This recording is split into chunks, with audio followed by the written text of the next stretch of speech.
Hello mga kabesyo kong puyat! Welcome back to my channel. For today's video, kakain at mamamasyal na naman tayo ngayong weekend at rest day. Dito tayo ngayon sa Kamali Garden Cafe. Open sila weekdays from 9 a.m. to 9 p.m. at weekend from 7 a.m. to 9 p.m.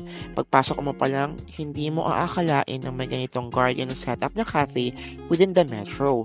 Walking distance lang to from Santa Lucia Mall, tabi ng Burger King. Dito pa lang sa labas, madami na pwedeng pagpicturean pang post sa IG. Kasama ko nga pala ang mga dati kong kawork, sila Rachel at Adelani. Pagpasok mo sa loob, mamamangha ka dahil napakaganda ng interior designing. Lahat ng sulok maganda pang photo op. Vintage ang team ng cafe kaya halos lahat ng gamit puro luma. Meron pa nga dito yung mga nausong component dati na hanggang ngayon din meron pa kami sa bahay at tumutugtog pa.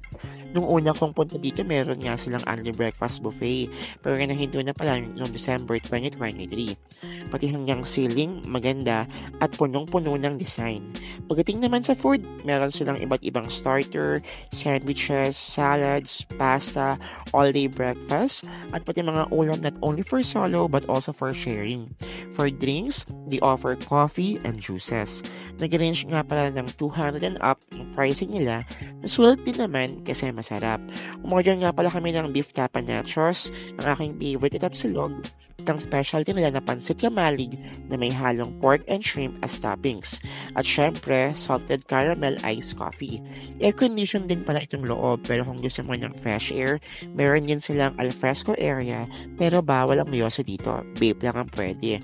Kaya kung gusto nyo ng makakainan at matatambayan, punta lang kayo dito sa Kamali Garden Cafe.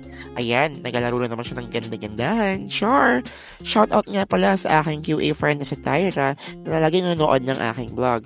For more kwentuhan, kainan, at pasyalan, please like, share, and subscribe. I-experience mo na yan dito lang sa Joshi TV.